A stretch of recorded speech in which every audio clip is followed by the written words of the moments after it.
Act 1 segment 1 The Ghost Light in the Pines. The forest swallowed sound the way the ocean swallowed light, slowly, utterly, until only breath and heartbeat remained. Oliver Warren adjusted his flashlight and tried to laugh off the cold bite of fear in his chest. The beam jittered across trunks slick with moss, black bark gleaming like wet glass. "Come on," he called to Mason ahead, forcing a grin. "We've done worse. This isn't half as bad as that asylum in Sheffield." Mason turned, his grin wolfish in the fog. "Yeah, the asylum didn't have wolves, mate." They both chuckled, but the sound came out thin, swallowed, like everything else. Above, the moon was nothing but a smudged coin behind the drifting mist. Branches arched like ribs overhead, closing the path behind them. The last sign of the burned village had vanished an hour ago, the scorched chimneys reduced to silhouettes. They were alone now, miles deep in the German Black Forest, chasing the legend Mason had found on a conspiracy board, the ghost light that lures you home. Oliver had scoffed at first, some local myth about a will-o'-the-wisp that drew wanderers into the trees, never to return. But Mason had that gleam in his eyes, the same one that got them banned from the university rooftops after the fireworks stunt. So Oliver came, because that's what he did. He followed Mason's chaos, like iron drawn to a spark. Now, though, the spark felt wrong. Too quiet. Too still. Their boots crunched over a carpet of pine needles damp with frost. The air smelled of ash and something sweetly metallic. Every few steps, the fog thinned just enough to reveal the skeleton of the forest, trees twisted by time and fire, blackened stumps marking where the flames had once run wild. Oliver shone his light over a charred sign nailed to a leaning post, the German words half burned away, "Betreten verboten Unfallgefahr." "Do not enter," he muttered. "Great start." Mason turned back, his flashlight haloed in mist. "You're not losing your nerve, are you?" Oliver wanted to roll his eyes, to be the unshakable friend who always went first. But his voice came out flat. "No. Just wondering what happens if we actually find something." Mason smirked. "Then we make history, mate." History. Oliver thought it sounded too big for them, two broke students with a borrowed tent and a half-dead phone battery. But he followed anyway, his light trembling across the fog. They reached what was left of the village just after midnight. The ruins were skeletal, stone foundations filled with weeds, chimneys reaching like gravestones from the undergrowth. Snow dusted the remains, softening edges that might have been brutal once. Mason climbed what was left of a stairway, and cupped his hands to his mouth. "Hey, anyone home?" The echo came back wrong, warped, delayed, as if something deep in the forest had whispered it back. Oliver froze. "Don't do that. Relax." Mason jumped down, crunching through snow. "It's dead here. Completely dead." Oliver didn't answer. His flashlight caught movement, a flutter near the corner of an old house, like fabric tugged by unseen wind. But when he aimed directly, nothing. Just smoke rising from his own breath. They set up near the edge of the ruins, laying their packs on frost-hardened ground. Mason struck a match and tried to coax life from damp wood. The little flame sputtered, coughed, then died. "Figures," he said. "The ghost light's the only thing burning out here." The word ghost light made Oliver glance instinctively toward the trees. And there it was. At first, he thought it was a reflection, his beam catching something metallic in the distance. But the light hovered, too steady, too deliberate. Low to the ground, maybe 50 meters away. A white pulse, faint but rhythmic, like breathing. Mason noticed it too. "Tell me you see that." Oliver nodded slowly, throat dry. "Yeah. Could be someone camping." "Then why's it moving?" The light drifted, sideways, almost lazily, gliding between trunks. It dimmed, brightened, then went still again. Mason grinned. That's it, man. That's the ghost light. We found it. Oliver hesitated. Every instinct screamed to stay put. But Mason was already moving, flashlight bouncing, excitement trumping fear. Oliver cursed and followed, crunching through frostbitten weeds. The light grew brighter the closer they got, taking on a bluish hue. It wasn't fire, it was too clean, too cold. The air around it hummed faintly, the way power lines did on wet days. Oliver's hair prickled at the nape of his neck. They broke through a cluster of trees and found it. A single flashlight lying upright in the snow, its beam cutting through the mist like a blade. No footprints, no packs, no signs of life. The casing was modern, scratched but functional. Mason crouched. Weird. Still warm. Leave it, Oliver said. It's not ours. Mason chuckled. What, you think it's haunted? Oliver didn't laugh. He couldn't shake the image of someone dropping it mid-run, too afraid to turn back. They decided to head back to camp, but the woods had changed.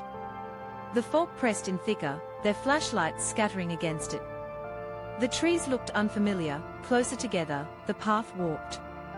Oliver felt the forest tilting around him, as if they were walking in circles. Hey, Mason said, which way's the village again?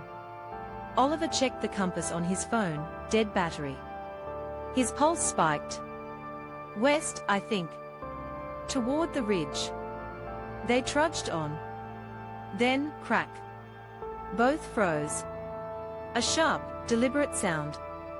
Not a twig snapping by chance, but wait, footsteps. Behind them. Oliver spun his light. Nothing.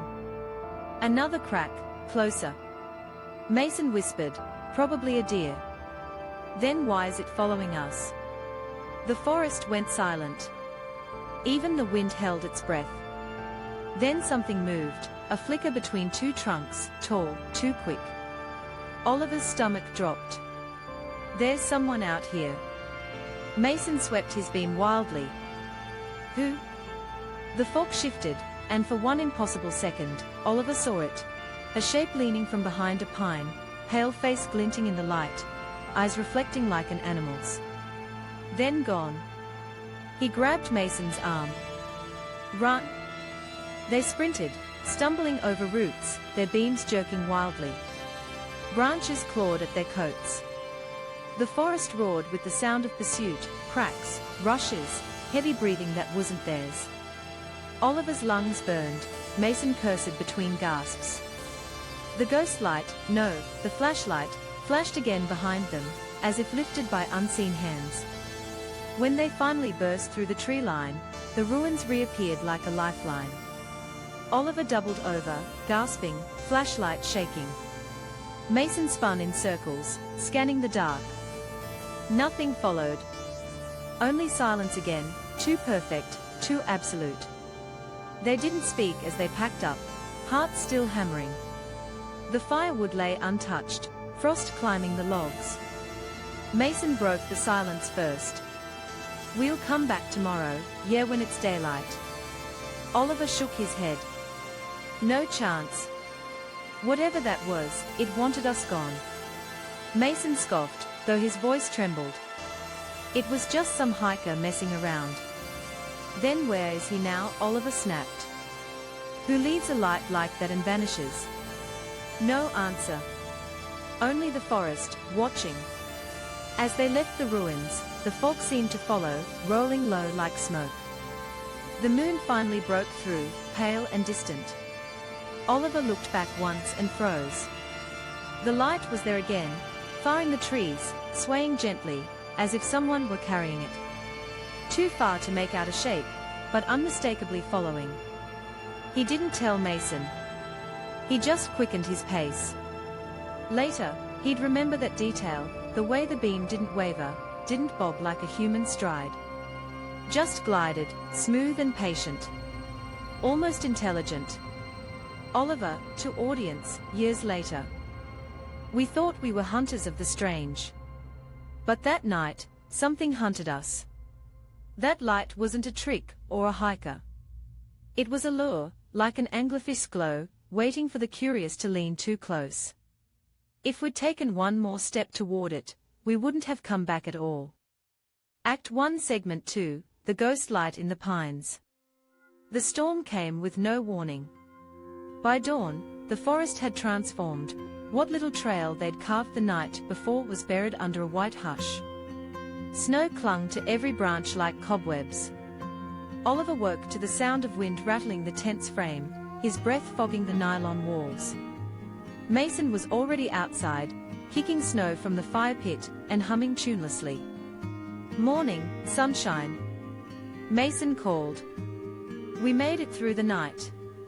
Still alive, no ghost light dinner." Oliver groaned, tugging on his boots. "Funny. Let's just get moving." He didn't sleep. Not after what he'd seen, the hovering light, the pale flash of eyes. Every time he drifted off, he'd hear crunching footsteps just beyond the tent, slow and rhythmic, like someone pacing their camp's edge. But when he unzipped the flap, there'd been nothing, only the glow of his dying fire and the whisper of the trees. He didn't tell Mason. Mason would only laugh, tell him it was the wind, or deer, or his imagination. But Oliver knew the sound of being watched. He'd felt it all night, something circling, waiting. They left camp mid-morning, retracing their steps toward the burned village to mark a clear exit path. The fog had thickened again, rolling through the trees like smoke from some unseen fire. Mason led, whistling under his breath. Oliver followed, eyes flicking to every shadow. The ruins appeared through the mist like ghosts themselves. The stone foundations were coated in frost, the air smelled faintly of iron. Near one broken chimney, a metal shape caught Oliver's attention, something half buried in snow. He knelt. It was a camera. A digital model, cracked, its lens shattered but intact enough to recognize. Mason crouched beside him. "That's not old. Couple years at most." Oliver brushed the lens clean. "Someone must have dropped it. Or left it," Mason said, grinning nervously. They powered it on. The screen flickered to life for a brief second, then went black. Oliver's thumb brushed the review button, and for an instant, a frozen image flashed. A forest path. Snow. Then a pale blur behind the trees. Human-shaped. He looked up sharply, scanning the woods. The same trees. The same angle. Mason frowned. "What? This picture, it's this place." "Yeah, so whoever took it, didn't leave." They stared at each other, realization dawning like cold light. By midday, the sky darkened again. It wasn't supposed to snow, forecast said clear, but flakes fell thick, muffling everything. They pressed on toward the ridge where the car was parked. Mason cracked jokes to fill the silence, but his voice was brittle, every echo too sharp. After an hour, they reached the same clearing where they'd found the flashlight. Or so they thought. The trees were identical, the slope familiar, but the flashlight was gone. In its place stood a small wooden post jutting from the ground, blackened as if burned. Something hung from it, cloth, maybe. Oliver approached carefully. The fabric was faded red, stiff with frost. A bandana. Beneath it, letters carved into the post, Carl H., 2004. He swallowed hard. "This isn't new." Mason snorted. "Someone's idea of a joke. Who jokes like this?" The air felt heavier now. Denser. A faint hum, like static, vibrated through the soles of their boots. Then, through the fog, a light blinked. Not white this time. Blue? Cold as ice. Mason raised his flashlight instinctively, but the beam barely pierced the mist. "It's back," he whispered. The light pulsed once, closer. Then again, brighter. The hum grew louder, a low electrical drone. Oliver grabbed Mason's arm. We are leaving. But the forest had shifted. The rich trail was gone, swallowed by fog. Every direction looked the same. Trees stretched endlessly, their black silhouettes blending together. Mason spun his beam wildly, trying to find bearings. We can't be that lost. Then, from somewhere deep in the fog, came a voice. Help! They froze. It was faint, male, trembling. The voice came again, closer this time. Please, someone. Mason's face paled. You heard that, right? Oliver nodded. Stay quiet. The voice shifted direction. This way. It wasn't human anymore, too smooth, like a recording. The same phrase, same inflection. This way. Mason whispered, could be a phone, like a loop. Oliver's breath fogged in the air. Or bait. The blue light flared, searing through the mist, illuminating the outline of a figure, a man, crouched, head hanging low. His back rose and fell in shallow breaths. Hey! Mason shouted before Oliver could stop him. You okay? The figure twitched. Then its head snapped up. The light surged. For a split second, the figure's face appeared, ashen skin, hollow sockets where eyes should be, mouth locked in a rictus grin. Then the light extinguished. Darkness swallowed them whole. Oliver ran first, blind through fog, branches slashing at his arms. Mason's footsteps thundered behind. The hum followed, no longer distant, but inside their skulls. Like the forest itself was vibrating. Keep running! Oliver shouted. They crashed through undergrowth until the fog thinned, revealing the burned village again. The ruins loomed like a half-remembered nightmare. Mason doubled over, gasping. What the hell was that? Oliver couldn't answer. He stared past him. In the snow by the nearest chimney, something glinted, a strip of plastic. He approached and froze. It was an ID badge. The photo was of a young man, maybe 20. The name read, Karl Hofner. Mason backed away. That can't be real. Oliver's hands trembled. The post, the name, it's the same. And then, as if the forest wanted to confirm their dread, a new sound broke the silence, a distant click. Camera shutter. They turned toward the noise. Nothing. Another click, closer this time. Oliver whispered, run. They sprinted again, this time toward the road. The fog thinned enough for the moon to break through, painting the path in silver. Their car was somewhere ahead. Oliver could almost taste relief. Then Mason stopped dead. Wait, he whispered. Where's your flashlight?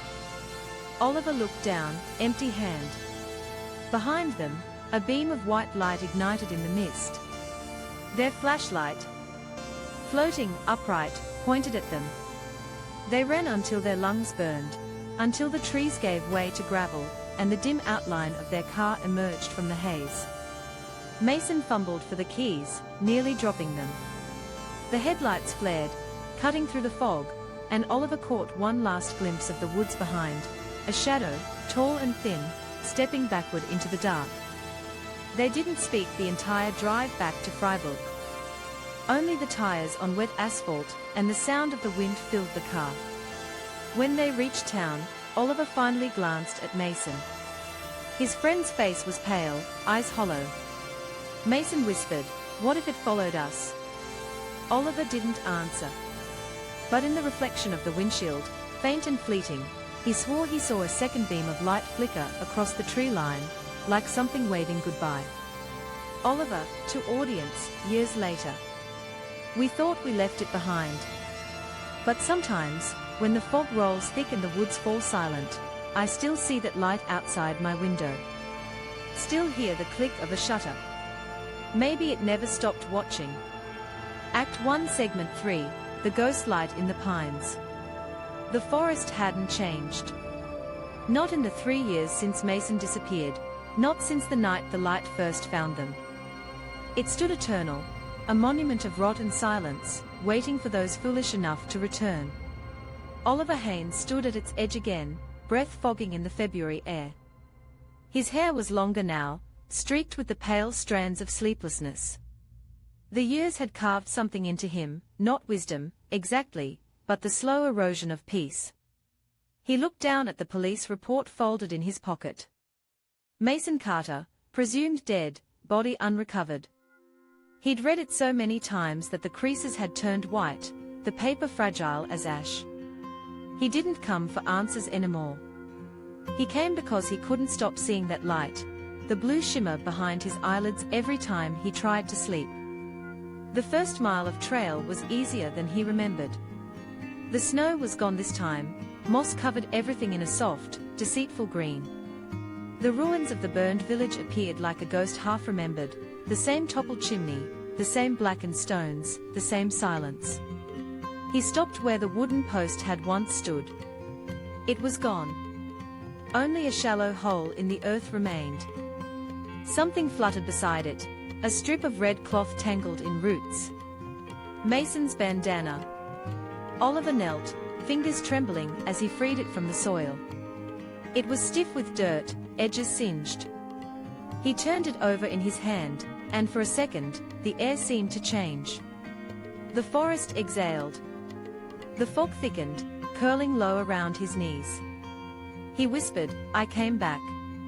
A wind stirred through the trees, faint at first, then carrying a low hum, almost electrical. His breath caught. That sound. The same hum from before. He rose slowly, eyes scanning the darkening wood. Between the pines, a light blinked once, faint, distant. Then again. The ghost light had returned. He followed it, cautiously at first. Each pulse of the light lured him deeper, slow, deliberate, like a heartbeat. He tried to tell himself it was a hiker, a lost camper, a trick of mist. But the rhythm was wrong. Too steady. Too alive. Every few steps, he'd hear the click again, the camera shutter. Sometimes ahead, sometimes behind. It was impossible to tell direction. The air grew colder. The trees older. The forest floor dipped into a hollow lined with frost-blackened roots. There, in the center, the light hovered, a single, glowing orb, no bigger than a lantern. It didn't sway like a flashlight beam. It hung motionless, humming softly. Oliver took a step closer. The hum deepened, vibrating through his chest. His vision blurred at the edges, the world around him dimming, as though the forest itself had drawn a breath and held it. Then the light shifted. It didn't move forward or back, but folded in on itself, like a reflection being swallowed. Inside it, faint shapes flickered. Faces. Dozens of them. Burned, twisted, mouths open in silent screams. He stumbled backward, nearly falling. The light brightened in response, its hum climbing to a pitch that drilled into his skull. "Stop," he shouted, voice cracking. "What do you want from me?" The hum ceased. For a heartbeat, there was silence. Then, from the mist behind him, a whisper. "Help me." He spun. The fog parted. A figure stood at the edge of the clearing, tall, thin, familiar. Mason. His friend looked almost untouched by time, same shaggy hair, same windbreaker. But his eyes were wrong. Empty, colorless. "Mason?" Oliver's voice broke. His friend tilted his head, that same reckless grin ghosting across his face. "You came back." Oliver's knees weakened. "They said you were gone." "I tried to." Mason raised a finger to his lips. "Quiet." The hum began again, low and mournful. Mason turned his head toward the light, the glow painting his face in blue. For the first time, Oliver saw it, faint burns tracing the side of his neck, curling like vines. "They keep calling," Mason said. His voice sounded far away, like it was traveling through water. They want out. Oliver's throat tightened. Who? Mason pointed to the light. The faces inside it pressed closer to the surface, eyes and mouths distorted in anguish. The hum became a chorus of whispers, overlapping words he couldn't parse. Oliver stepped closer, desperate. You're not real. You died. Mason's grin faltered. You left me. The forest shuddered. The light exploded into dozens of smaller orbs, scattering through the trees like fireflies. Each one carried a faint human outline within, a figure walking, reaching, clawing. Oliver fell to his knees, clutching his head. The whispers were everywhere now, Mason's voice among them, repeating the same words over and over. You left me. You left me. Stop, he cried. Please. And then everything went dark. He woke to daylight filtering through bare branches. The air was still, unnaturally quiet. His head throbbed. The bandana was gone. He stumbled toward the ruins, disoriented. His watch had stopped at 3:11 a.m. The forest looked ordinary again, no fog, no light. But the ground near the burned chimney was disturbed, like something had been dug up recently. Half buried in the dirt was a camera. The same model they'd found 3 years ago. He picked it up. Mud caked the buttons, but when he pressed review, the screen flickered once and lit up. There were photos. Dozens of them. The first showed the forest, as it was, moonlit and empty. The next showed Mason, standing in the clearing, smiling toward the lens. The next showed Oliver, from behind. He froze. Each new photo moved closer, as though whoever held the camera had been stalking him from the trees. In the final frame, his own face stared back, eyes wide, mouth open, the faint blue light reflected in his pupils. The screen went black. Oliver hurled the camera away, heart pounding.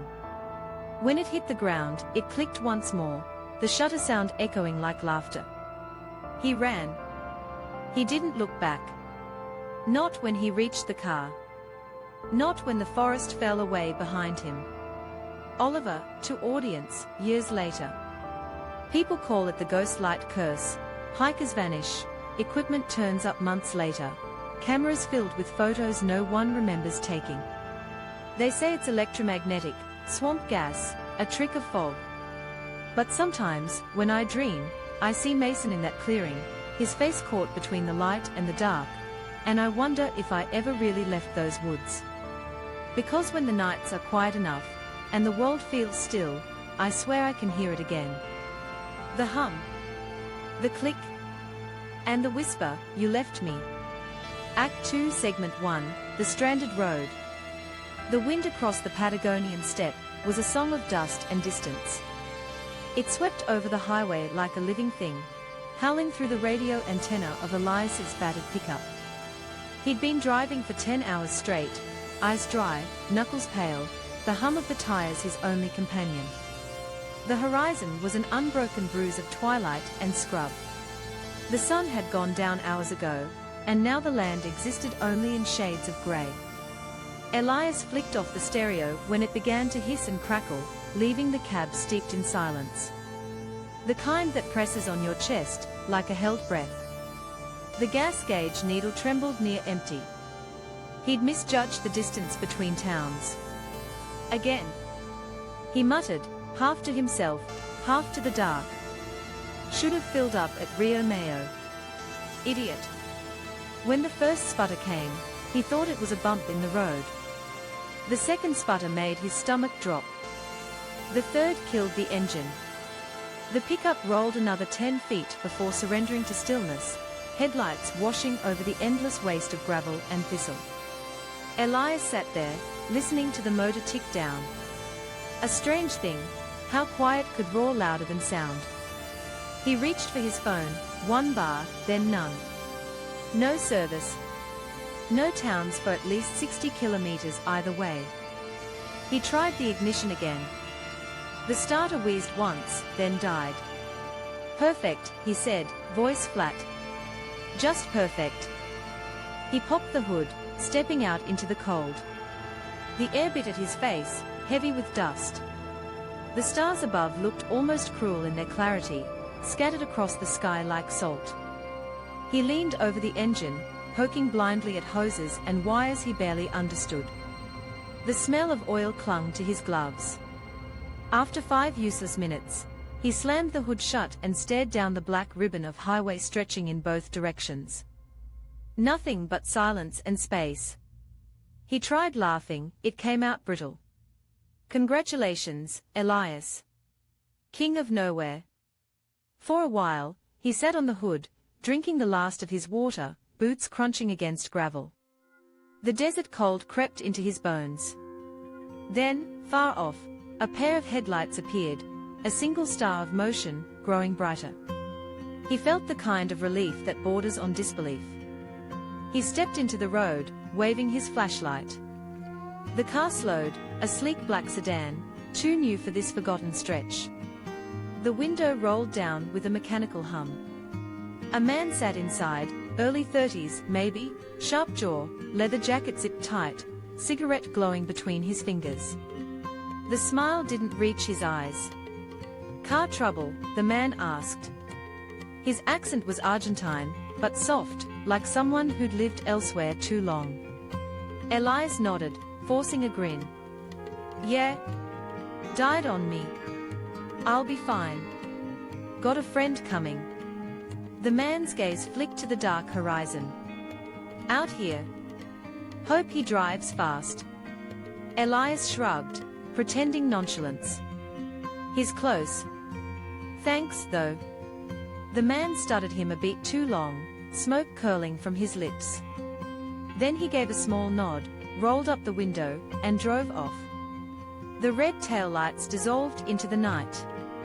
Elias stood there, pulse drumming in his throat. Something about that look, the pause before leaving, lingered like a splinter.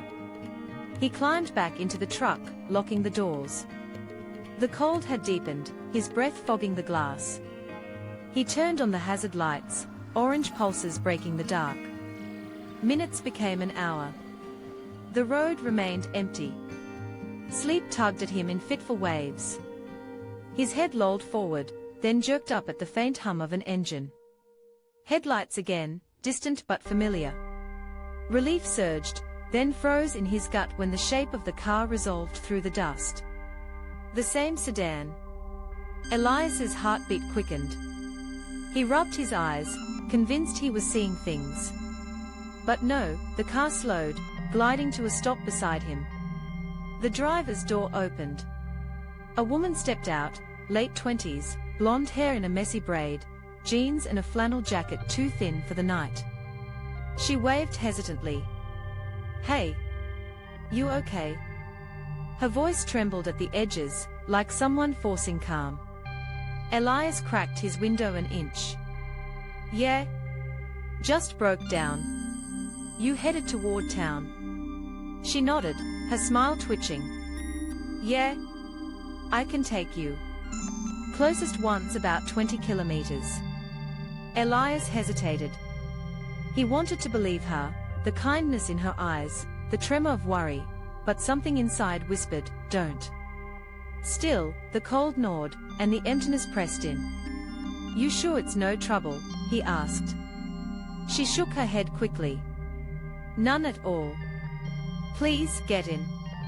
He grabbed his pack, locked the truck out of habit, and slid into the passenger seat.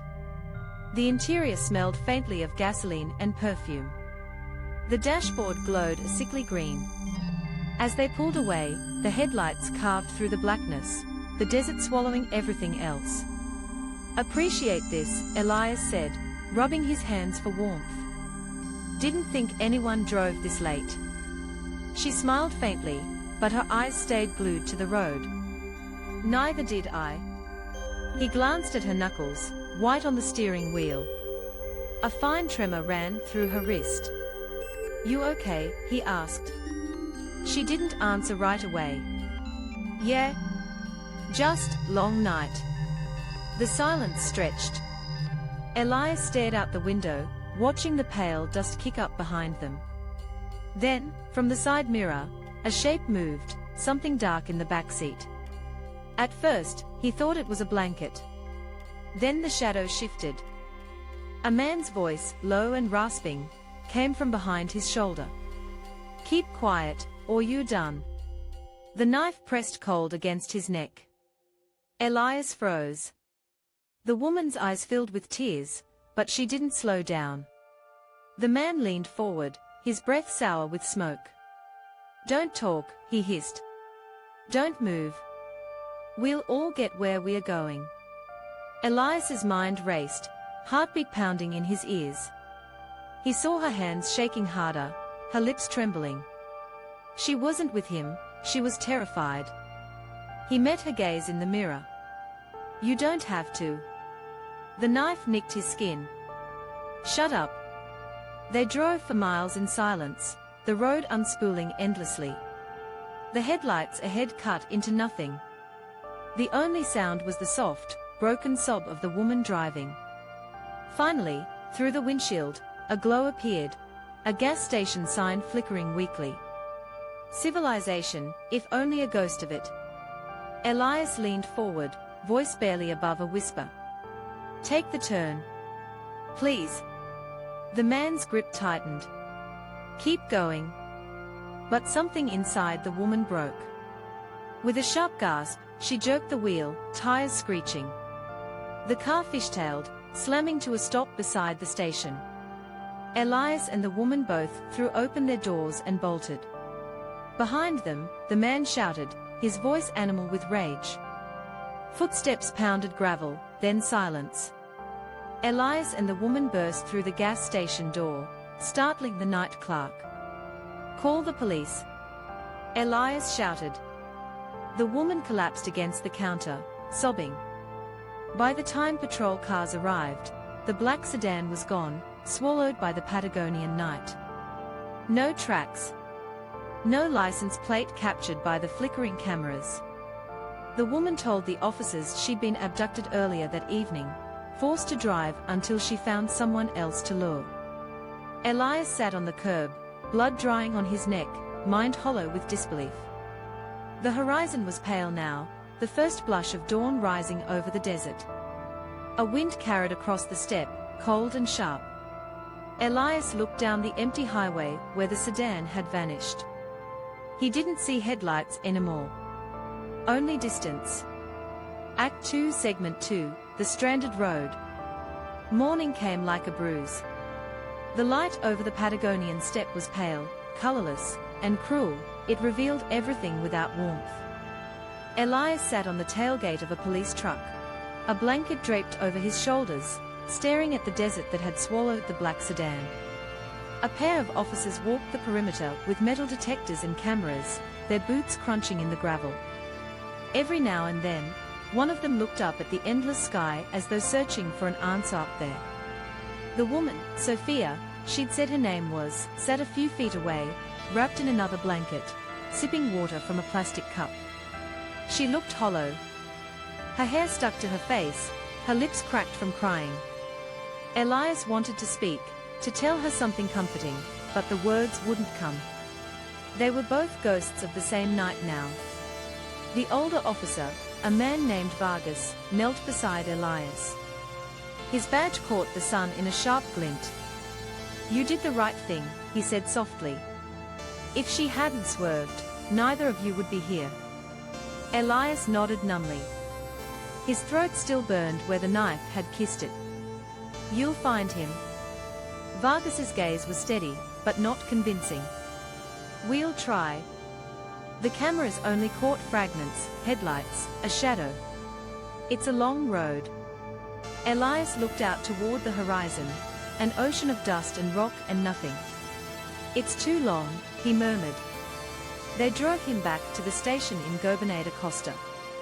The world outside the cruiser window blurred into streaks of tan and grey, telephone poles ticking past like metronomes. Sophia sat up front, silent. Every so often, she turned her head to the window, flinching at her own reflection. Inside the small-town station, the walls were yellowed by decades of smoke and heat. A fan hummed in the corner. Elias gave his statement 3 times, each retelling sharper, shorter, more mechanical. Yes, the car was black. Yes, it was the same man who stopped first. No, he hadn't seen his face clearly. Yes, there was a knife. When it was over, Vargas handed him a card. There's a hostel across the street. Cheap and clean. You should rest. Someone will call if we find anything. Elias walked out into the sunlight. His legs felt too heavy, like they belonged to someone else. The hostel was a squat concrete building with peeling paint and a buzzing neon sign that read rooms a habitaciones. Inside, a tired woman gave him a key without a word.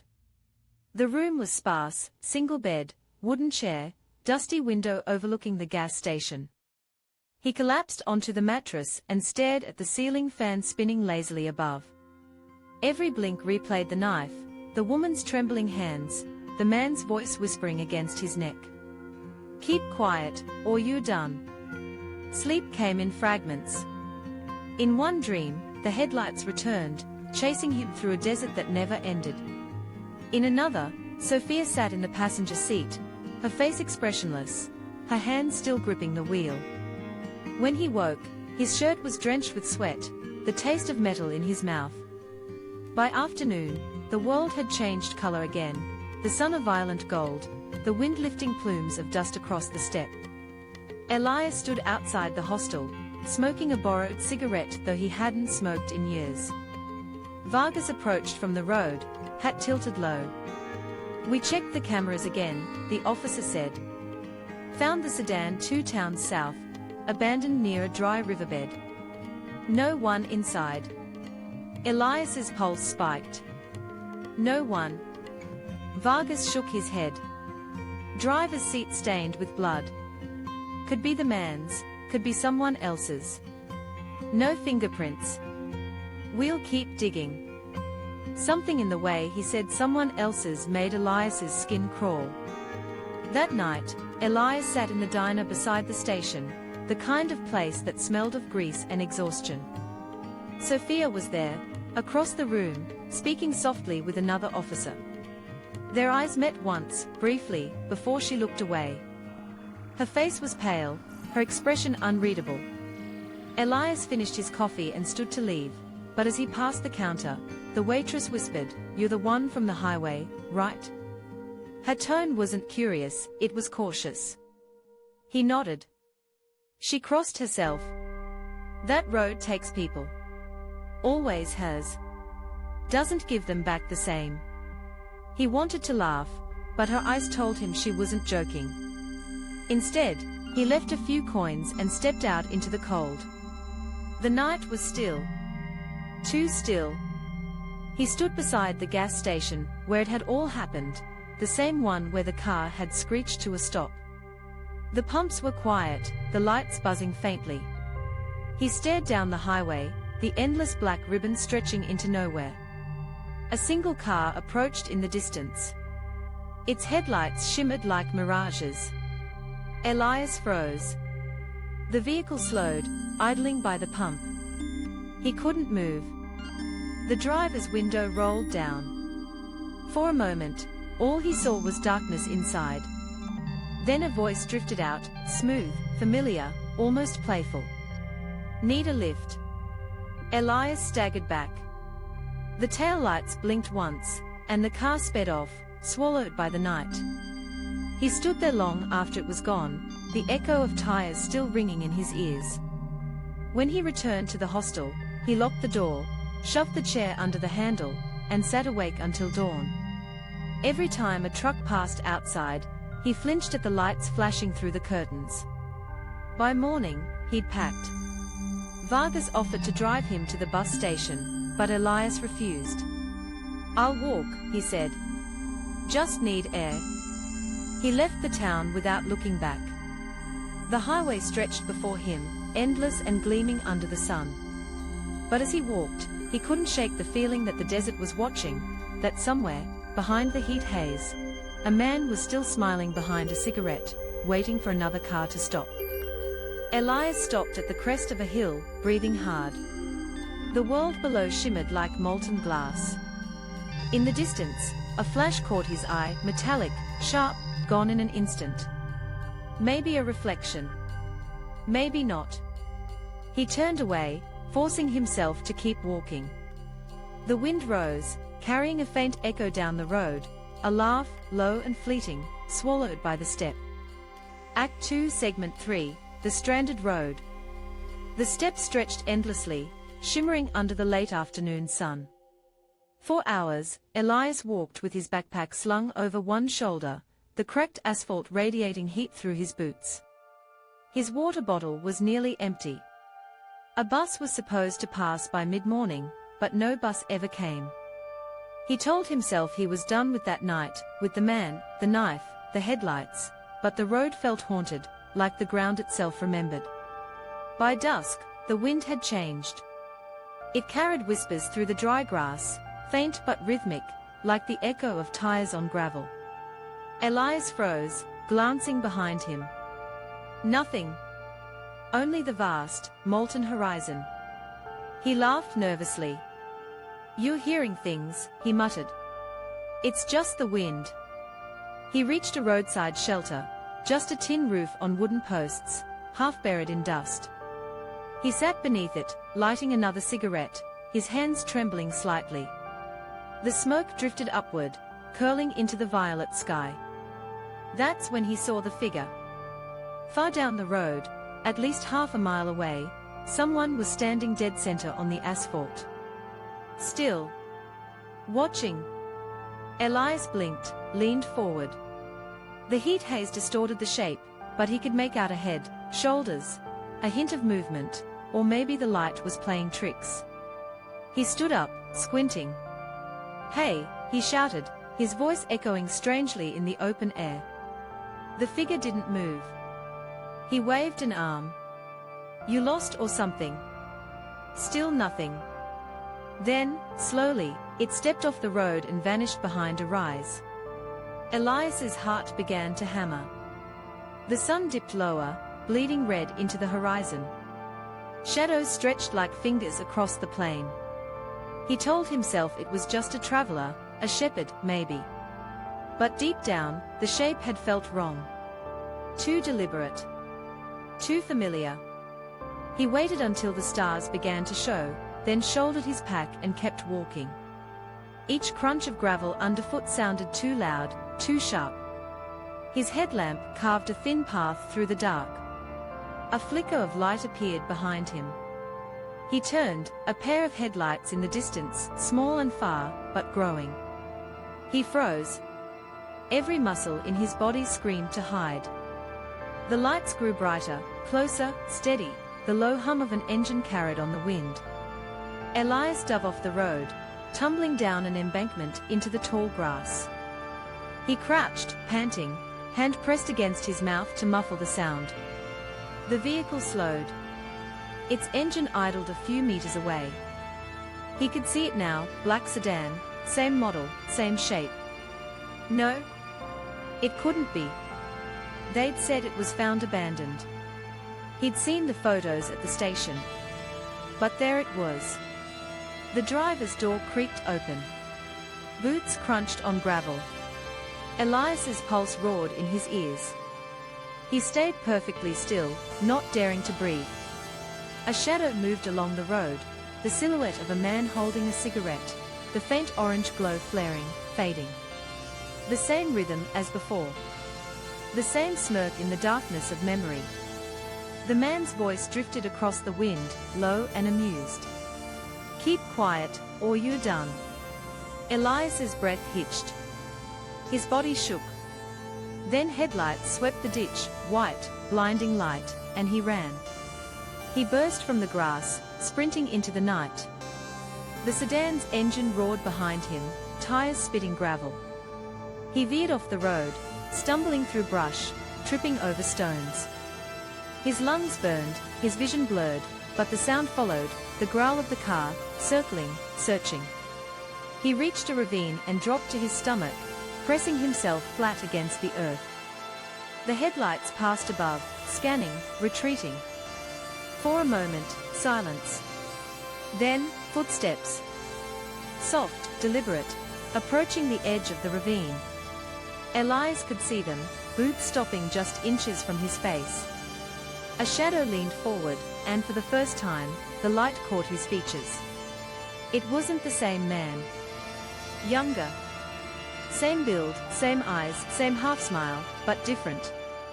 The stranger knelt, whispering something that barely reached Elias's ears. "He wanted me to find you." Elias bolted again, clawing his way up the opposite bank. He didn't look back until he reached the ridge. The figure was gone. The sedan was gone. The road was empty. He stumbled onward until dawn, half delirious, guided only by the faint glimmer of power lines ahead. By the time he reached the next town, a scatter of houses and a lonely church, his clothes were torn, his skin cut and bruised. A woman watering plants outside gasped when she saw him and ran for help. Hours later, sitting in another police station, Elias told them everything. The black car. The voice. The man, or men, who wouldn't die. The officer, a younger man with a weary expression, listened patiently. When Elias finished, the officer sighed and slid a folder across the desk. Inside were photographs, crash sites, burnt-out vehicles, crime scene stills. One image showed a black sedan overturned in a riverbed. Another showed two bodies, one male, one female, both burned beyond recognition. "That car you saw," the officer said, tapping the photo. "It was found 3 years ago. No survivors. Locals say they still see it sometimes, out on that highway. Lights with no driver." Elias stared, unblinking. "No. That's not possible. He spoke to me. He was there." The officer nodded slowly. "They all say that." That night, Elias lay in a motel bed, eyes fixed on the ceiling. The hum of the refrigerator filled the silence. He thought about Sophia, about Vargas, about the road stretching forever into the horizon. He wanted to believe it was trauma. Hallucination. A trick of the dark. But just before sleep took him, he saw it again, faint light flickering through the window blinds. Headlights. Motionless. Waiting. He approached, trembling, and parted the curtains. The street was empty. Only the reflection of his own face stared back. And then, behind him, in the glass, a second figure. Smiling. The light outside flared, then died. Elias sank to the floor, whispering to no one. "I never left that road." Act 3 Segment 1, The Watcher in the Diner. The diner sat alone on the edge of the Nullarbor Plain, its neon sign humming faintly in the wind. Lucas had always thought of it as a kind of lighthouse, one of those lonely beacons guiding lost travelers through miles of nothing. But tonight, the light felt different. Sickly. Pale. The sign flickered between open and OPE, as if it, too, was trying to disappear. Inside, the world was sterile and still, chrome counters, white booths, the low buzz of an ancient refrigerator. It smelled faintly of coffee and old grease, the scent clinging to Lucas's apron like an old regret. He'd been here since dusk, waiting tables for ghosts, truckers and wanderers who rarely spoke. By midnight, they'd all gone, and he was alone again, with the radio and the hum of the fluorescent lights.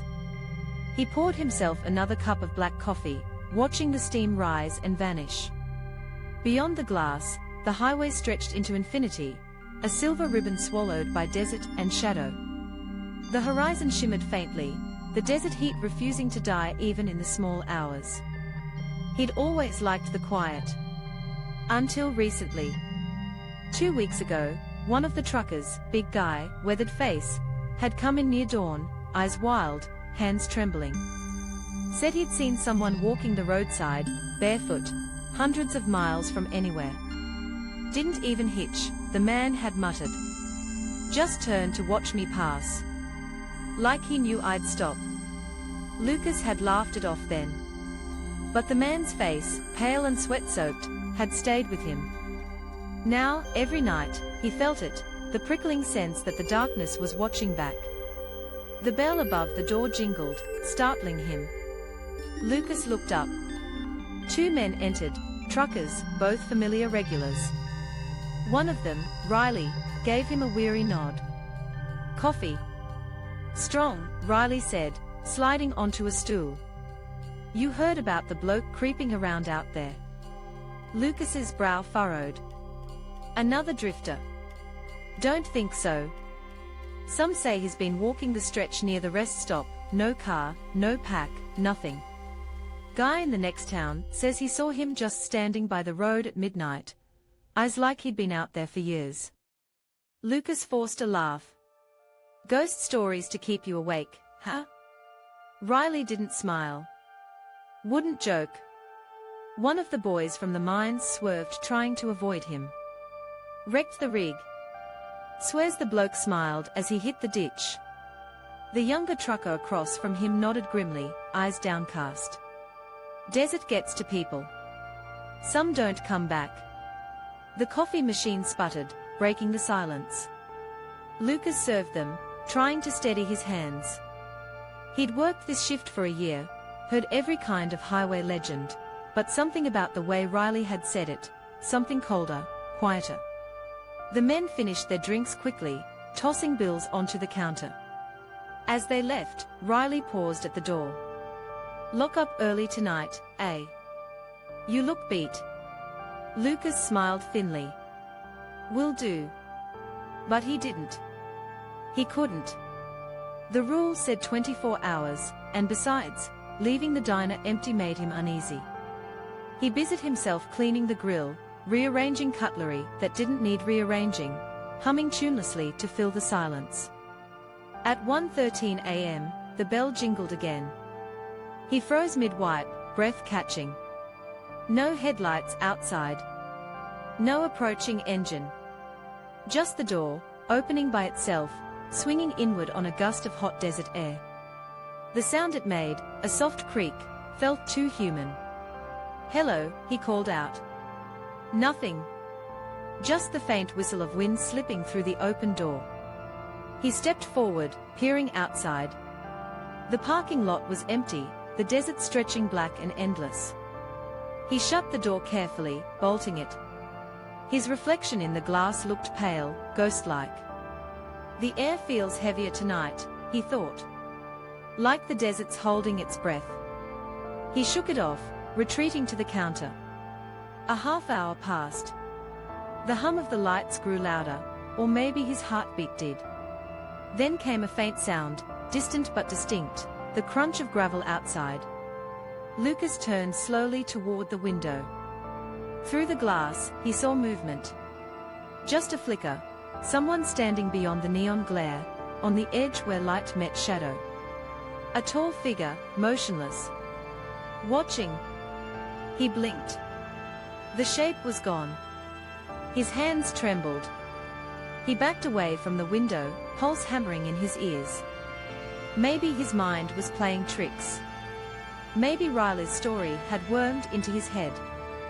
He reached for the phone, dialing the night manager's number, straight to voicemail. "Tom, it's Lucas. Might have had someone snooping around the lot. Probably nothing. Just, call me when you get this, yeah." He hung up, the dial tone humming like static. He turned off the lights over the booths, keeping the counter lit. It made the space feel smaller, safer.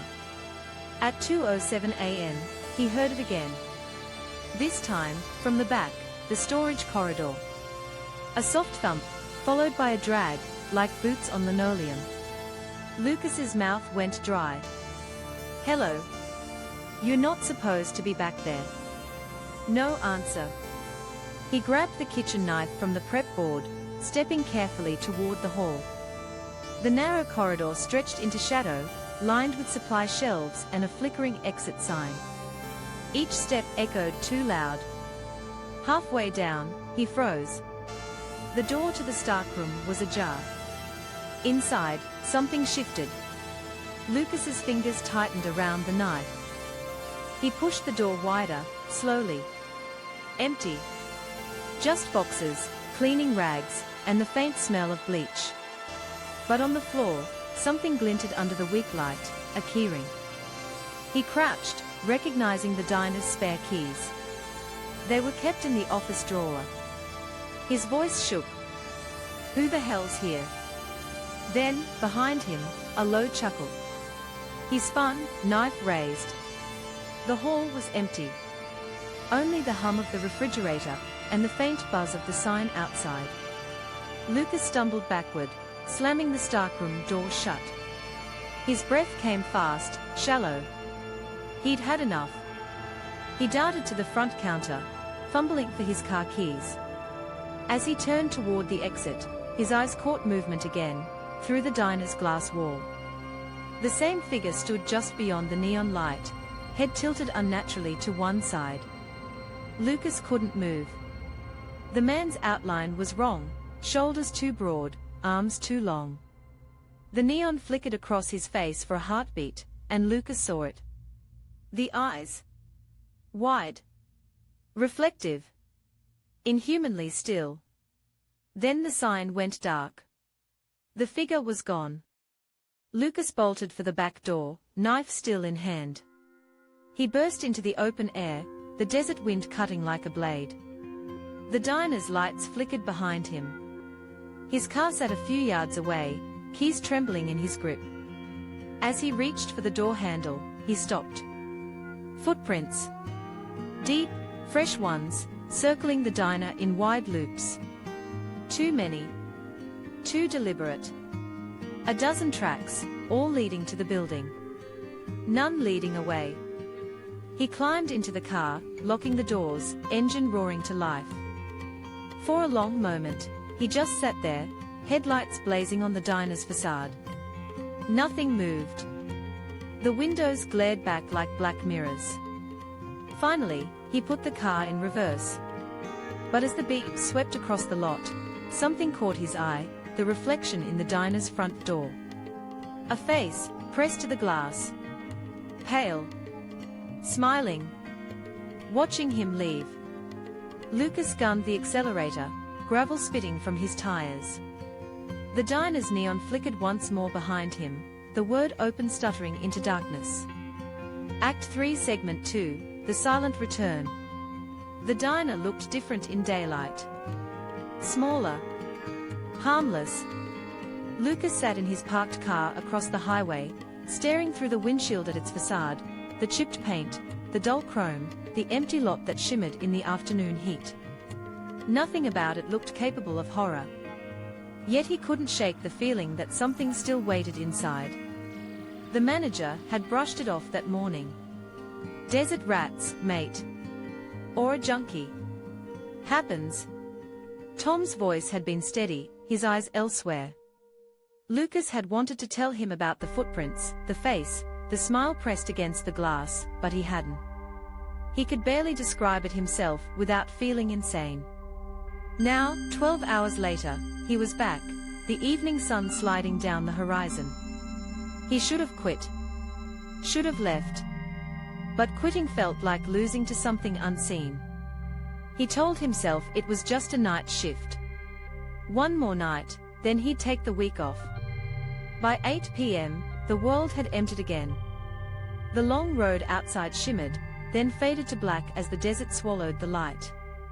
The diner's neon sign hummed back to life, pale green and buzzing softly, painting the windows in a ghostly glow. Lucas wiped down the counter, avoiding the window reflections. His movements were mechanical, cautious. He'd left the blinds half closed tonight, the doors double-locked, the back hallway lit like a hospital corridor. Still, every shadow seemed to breathe. The radio played softly, a local channel, static-filled country music bleeding through distortion. It was company, of a sort. Lucas found comfort in the normalcy of noise. But when the signal cracked, twisting the melody into warped half-voices, his stomach clenched. He turned it off. Silence settled like dust. At 9:40, the bell jingled. Lucas jerked upright, towel slipping from his hands.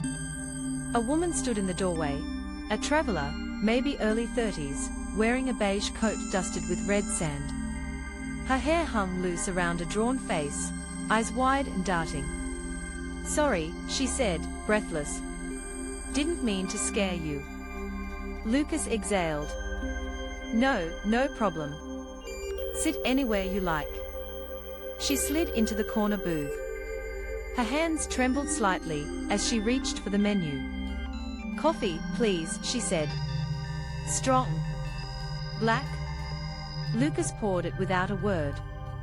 Something about her seemed wrong, not her appearance, but the way she kept glancing at the door, as though expecting someone to follow. "You driving through?" he asked. "Trying to," she said. "Been seeing lights out there. Red ones, blinking near the road. But there's no towers, no cars. Just emptiness." Lucas froze mid-step. "Red lights?" She nodded, eyes flicking toward the window. "They moved, too. Thought maybe they were tail lights at first, but they floated." A cold ache spread through his chest.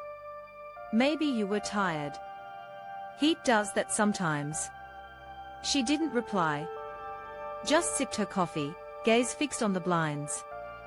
Half an hour passed. The woman ate nothing, only refilled her cup twice. Lucas tried to focus on wiping tables, counting down the minutes till she left. But the air had shifted again, dense, watchful. At 10:26, the power flickered. The fluorescent lights buzzed, dimmed, and died. The diner plunged into half-darkness, illuminated only by the neon sign outside. The woman gasped. "Power line again," Lucas said automatically, voice too calm for his racing heart. He moved to the back to check the breakers. But as he reached the hall, the lights sputtered back on, too quickly, almost deliberately. When he turned, the booth was empty. The coffee cup sat untouched, steam still curling. The door hadn't opened. The bell hadn't rung. "Hello?" No response. He checked the restrooms. The stockroom. Nothing. The woman was gone, like she'd evaporated. And then he noticed it, the blinds. The one nearest the booth had been pulled aside, just slightly. Outside, faint impressions marked the sand by the window. Bare footprints. By midnight, the diner had fallen utterly silent. Lucas locked every door, turned off the sign, and sat behind the counter with the flashlight on. The desert pressed against the glass like an ocean of black. He couldn't shake the feeling that the woman hadn't been real. Or that she was still here, somewhere, watching from the corners where the light didn't reach. He poured himself more coffee, the cup rattling in his hands. Then came the tapping. Soft. Deliberate. He turned toward the sound, 3 knocks against the glass of the front door. "Closed," he called out, voice cracking. Another 3 knocks, slower this time. He stood, throat tight. "Who's there?" The flashlight beam hit the door, empty. But a faint shape lingered beyond the glass, blurred by dust and neon. A silhouette. Tall. Still. Lucas took a step closer, every nerve screaming. The figure didn't move. Didn't breathe. Just stood there, head tilted slightly, too much, like a doll's neck caught on a string. He blinked. The shape was gone. His phone vibrated suddenly, lighting up the counter.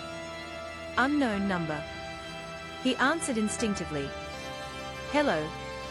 Static. Then, faintly, his own voice. "Hello." Lucas froze. The voice on the other end repeated it, perfectly matching his tone, his inflection. Then, a low chuckle, dry and rasping, like wind scraping glass. He dropped the phone, heart in his throat. The screen stayed lit, his reflection caught in the black glass, except it wasn't his reflection. The face was smiling. The lights flickered again. By 2 a.m., The air inside felt poisoned. Lucas paced the floor, unable to leave, unable to stay. He thought of the stories, truckers who'd vanished on this road, cars found empty, headlights still burning. The police called it exposure, dehydration, madness. But he'd seen the eyes in the glass. He checked the windows one last time. The desert was quiet. No lights.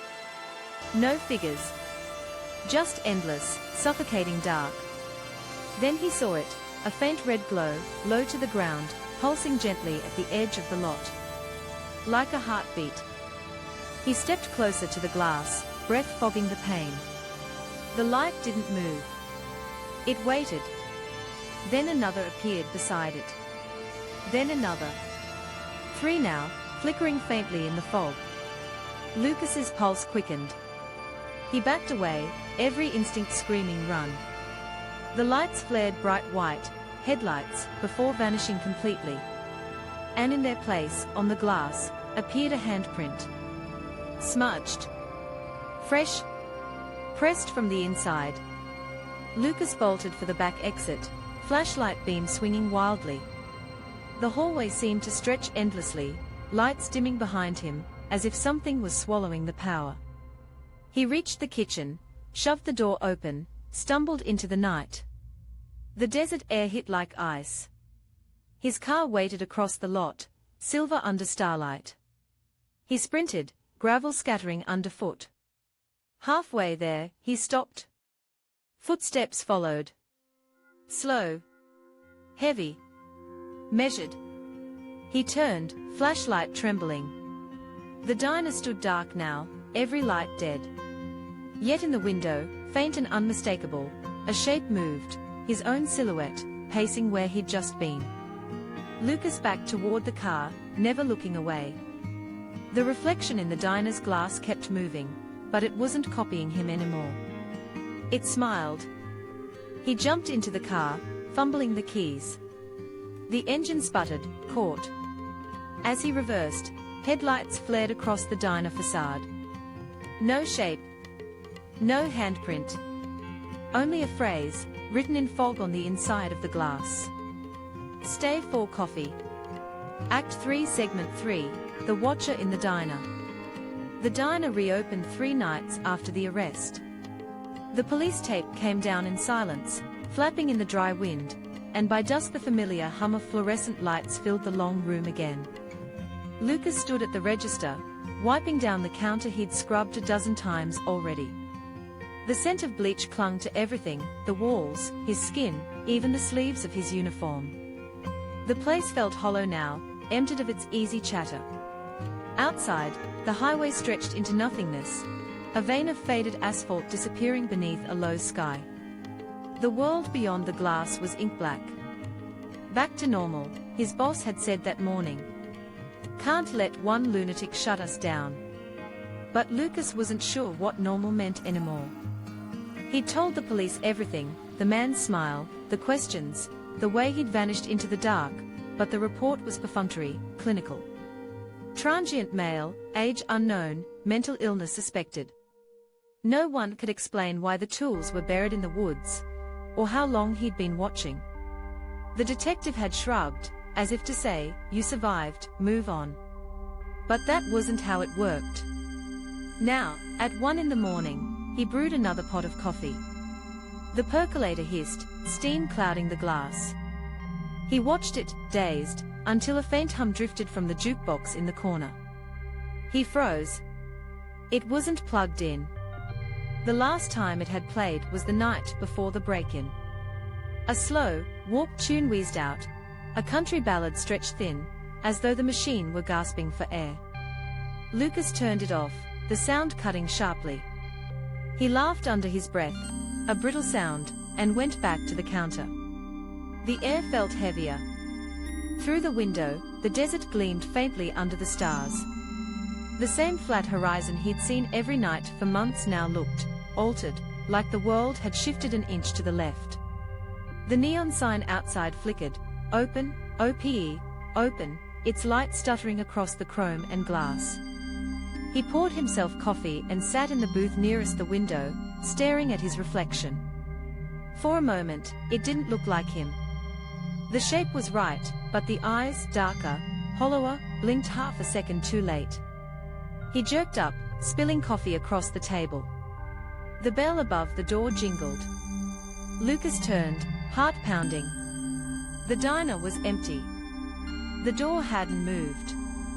Only the hum of the refrigerator filled the silence. He wiped his hands, forcing a smile that no one saw, and whispered, "Get a grip." In the kitchen, he checked the back exit, locked tight, then stepped into the storage hall. The hum of the fridge deepened, like a heartbeat through the walls. Something metallic clanged in the pantry, a can rolling across the floor. He crouched, flashlight trembling in his grip. The beam swept over stacked boxes, gleaming tins, and the long silver of a ladle swaying on a hook. Nothing else. No movement. But when he turned to leave, a shadow slipped past the doorway, long, human, too fluid for the light. "Hello." The word barely left his mouth before the lights flickered. The hum died. Darkness. Only the neon glow from the front window spilled faintly into the hall. In that dim wash of color, something shifted again, slow, deliberate. Footsteps. Not heavy, not hurried. Just steady. Lucas stumbled backward, hand finding the wall, breath ragged. "Who's there?" Silence answered. He stepped into the dining room. Empty. The booths were still. The coffee pot hissed one last sigh and went quiet. Outside, the neon sign guttered once, then died. Darkness took the diner whole.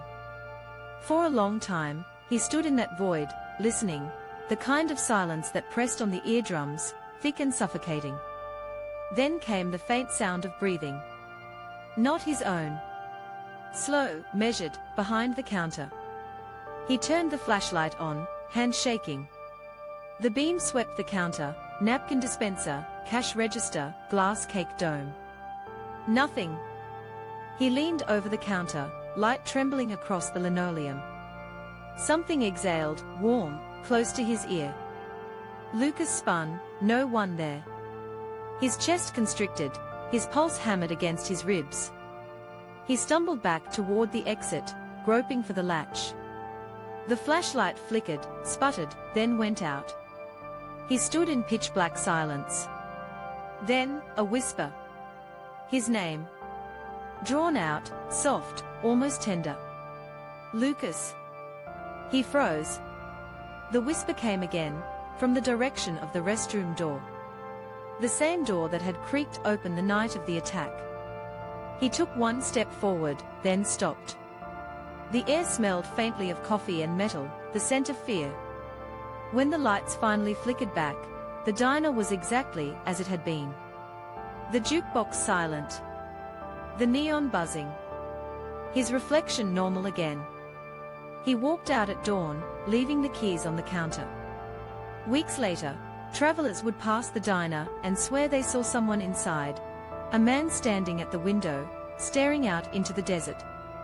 Sometimes the jukebox would play a faint, broken song. Sometimes the neon would glow for just a moment before going dark again. And in that empty place, where the coffee still smelled faintly of ash and steel, it was said that if you stood long enough under the flickering sign, you could hear a voice whispering softly through the glass. Not angry, not pleading, just tired.